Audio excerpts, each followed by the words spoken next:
안녕하세요. 경제학장 박사입니다. 자, 경제 뉴스만 틀면 나오는 그 단어, 바로 GDP죠. 이걸로 경제가 성장했네, 마이너스네 하면서 한 나라의 성적을 매기잖아요. 오늘은요, 우리가 같이 공부하는 이중구 이창영 교수님의 그 유명한 경제학 원론 책을 바탕으로 이 GDP라는 숫자의 진짜 의미를 한번 제대로 파헤쳐 보겠습니다. 과연 이 엄청난 숫자가 우리 경제, 그리고 우리 삶의 모든 것을 말해줄 수 있을까요? 지금부터 저랑 같이 한번 알아보시죠. 아주 좋은 질문이에요. 아마 다들 똑같이 궁금했을 거예요. 뉴스에서는 매일같이 GDP 성장률이 어쩌고 저쩌고 하는데 그래서 그게 나랑 무슨 상관인데 싶잖아요? 흔히들 GDP를 국가 경제의 성적표라고 부르거든요. 좋습니다. 오늘 그 성적표 우리가 한번 같이 꼼꼼하게 뜯어보자고요. 네, GDP, 국내 총생산의 정의는 바로 이겁니다. 복잡해 보이지만 키워드는 딱 3개만 기억하시면 돼요. 첫째, 한 나라 안에서, 그러니까 국적 상관없이 우리나라 땅덩어리 안에서 생산된 것이어야 하고요. 둘째, 일정 기간 동안, 보통 1년이나 분기별로 끊어서 재고요. 그리고 마지막으로 제일 중요한 거, 최종 생산물의 가치만 따진다는 거예요. 예를 들면 자동차 한 대를 만들 때 들어간 타이어나 철판 가격은 따로 계산 안 하고요. 완성된 자동차 한 대 가격만 딱 치는 거죠. 중간 부품까지 다 더하면 이중 계산이 되니까요. 이게 그냥 이론이 아니고요. 바로 실제 숫자입니다. 2161조 8천억 원. 이게 바로 2022년 한 해 동안 대한민국이라는 땅 안에서 만들어진 모든 최종 재화와 서비스의 가치를 돈으로 환산한 금액이에요. 와, 정말 상상이 잘 안 되는 어마어마한 규모죠? 이 거대한 돈이 어떻게 만들어지고 어떻게 쓰이는지 지금부터 한번 따라가 보겠습니다. 자, 여기서 경제를 보는 아주 중요한 원칙이 하나 나옵니다. 방금 우리가 본 그 2161조 원어치의 무한가가 생산되었다면 그 말은 곧 누군가가 그만큼의 돈을 지출해서 그걸 샀다는 뜻이에요. 그렇죠? 공장에서 만든 물건이 그냥 창고에 쌓여있기만 하진 않으니까요. 즉, 한 나라의 총생산액과 총 지출액은 항상 같을 수밖에 없어요. 마치 동전의 앞면과 뒷면처럼 말이죠. 그리고 이 복잡해 보이는 표가 바로 그 증거입니다.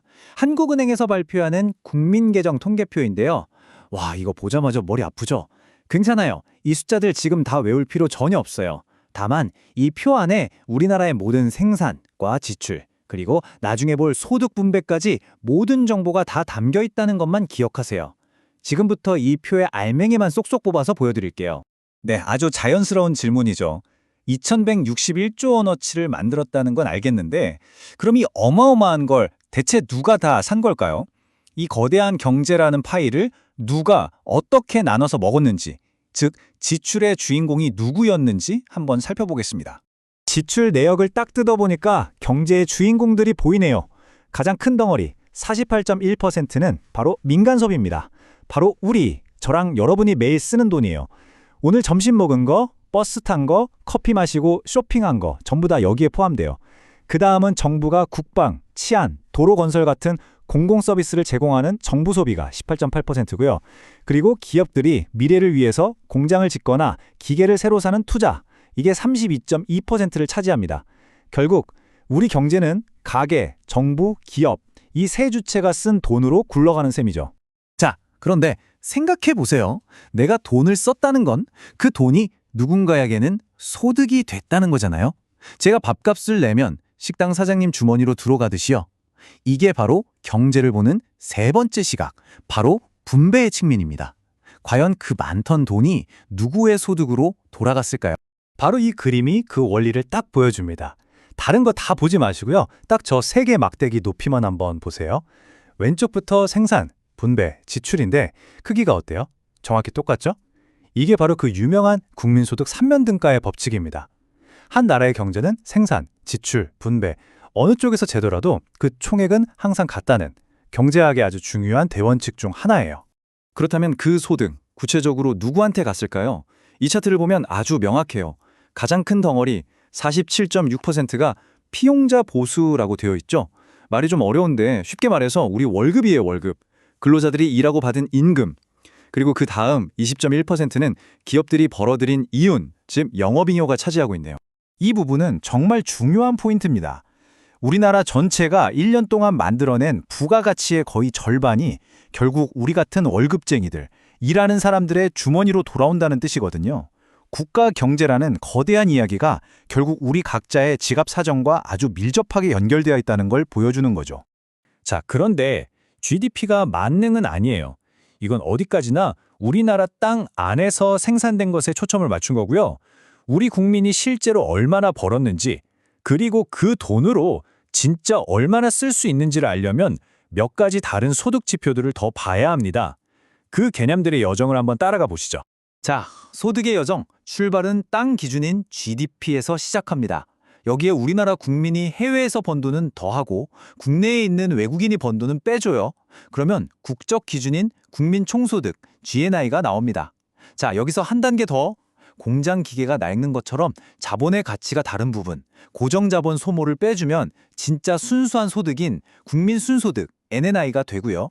그리고 가장 중요한 마지막 단계, 여기서 세금을 떼고 정부가 주는 보조금 같은 건 더하면 드디어 우리가 실제로 손에 쥐고 마음대로 쓸 수 있는 돈, 개인 처분 가능 소득, DI가 계산되는 겁니다. 방금 제가 말로 쭉 설명한 과정이 바로 이 그림 하나에 다 담겨 있는 겁니다. 보세요. 제일 왼쪽에 가장 큰 기둥이 총 생산량인 GDP고요. 여기서 이것저것 더하고 빼는 여러 단계를 거치면서 점차 줄어들어서 가장 오른쪽에 있는 기둥이 바로 진짜 우리 주머니에 들어오는 처분 가능 소득, DI인 거죠. 이 흐름을 보니까 GDP가 경제 전체 크기를 보여주긴 하지만 우리 개인이 실제로 쓸 수 있는 돈과는 꽤 차이가 있다는 걸 알 수 있겠죠. 자, 지금까지 GDP가 얼마나 중요하고 유용한 경제 지표인지 알아봤습니다. 하지만 이렇게 강력한 숫자에도 분명한 한계가 있어요. 이제는 그 숫자 너머의 이야기를 좀 해볼 시간입니다. 아, 정말 핵심을 찌르는 질문이네요. 1인당 GDP, 그러니까 한 사람당 평균 소득이 높으면 그 나라 국민들은 무조건 더 행복할까요? 결론부터 말씀드리면 반드시 그렇지는 않다입니다. 왜냐하면 이 똑똑해 보이는 GDP라는 숫자가 우리 삶에 아주 중요한 많은 것들을 그냥 지나쳐버리기 때문이에요. GDP는 딱 하나만 봐요. 시장에서 돈으로 거래됐느냐. 그래서 우리 부모님이 해주시는 집안일, 그 가치가 얼마나 커요. 근데 GDP엔 빵원으로 잡혀요.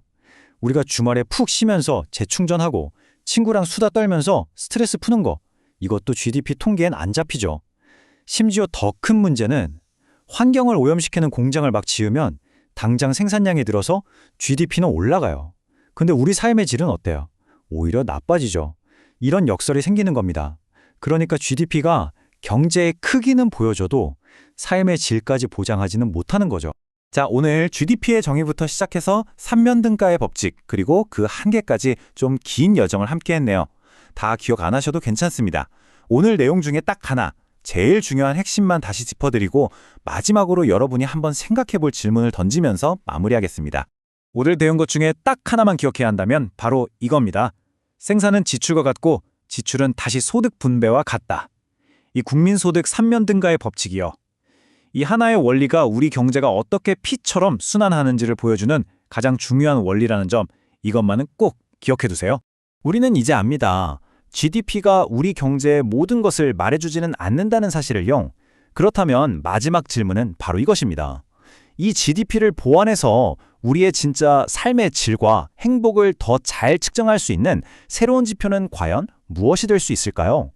이 질문에 대한 답을 찾아가는 것이 앞으로 우리 모두의 과제일 겁니다. 오늘 저의 설명은 여기까지입니다. 감사합니다.